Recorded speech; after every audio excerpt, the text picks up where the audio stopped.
Hello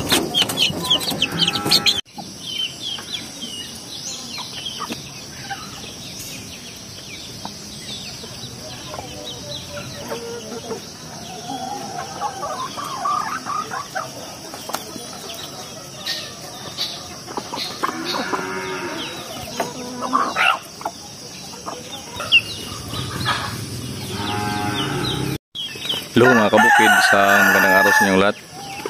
So ngayon mga kabukid, gusto ko lang i-share sa inyo kung ano aking ginagawa ngayon dito sa ating backyard. Dito sa amin ngayon mga kabukid, talagang maulan siya. Yung ating mga alaga, nako, dudumi nila. So ngayon, kasi pang gabi yung pasok ko, so may bakante tayo. Meron akong ginagawa para doon sa ating mga alaga, kahit paano, mayroon silang masilungan. So ngayon mga kabukid, gusto kong i-share sa inyo ito, yung aking ginagawang pabahay na DIY. Remember lang mga kabukid, ito ay sa sarili kong diskarte lamang. Nakakatawa man tingnan, maliit kasi yung ginagawa ko eh. Tara na mga kabukid, ipapakita ko na sa inyo. Yan pala yung ating mga palaking sisiyo mga kabukid, oh. Diba, ang dudumi nila. Yan, oh.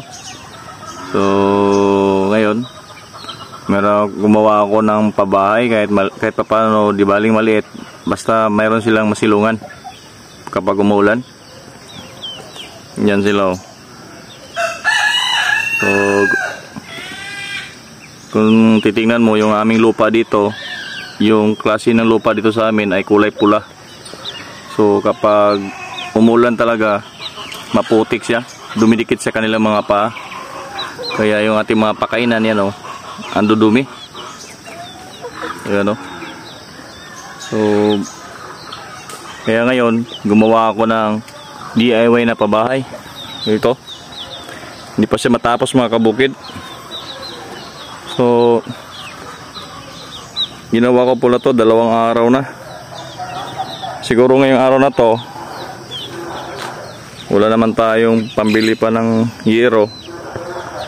Kukuha lang ako ng dahon ng niyog. Yan, oh, marami namang niyog dito sa amin. So yan ang gagawin kong bubong dito sa ating DIY na pabahay sa ating manok. You know, hindi naman ito maliit lang ito mga kabukid. 6 by 5 feet. Yan, basta may masilungan lang. Yan, oh, nilagyan ko ng silupin kahapon kasi umulan kagabi. So temporary lang yan, saka papalitan natin yan ng bubong na dahon ng niyog. So magkukuha siguro ako ngayon pagkatapos kong kumain. Kasi yung ating mga laga, oh, tingnan mo. Tingnan ninyo mga kabukid, oh, ang dudumi nila. So ang gagawin ko pala dito, unti-unti paisa-isa muna akong gagawa ng ganito. Kasi ang plano ko, gagawa ako ng mga 5 ganito. Di baling matagal, basta at least makagawa tayo para sa ating mga alaga. So kailangan natin talagang dumiskarte.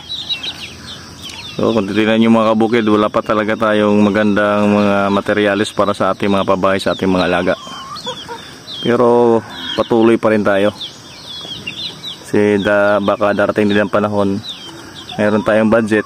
Kasi ito lang yung malapit na yung December, baka makabili tayo ng materyales.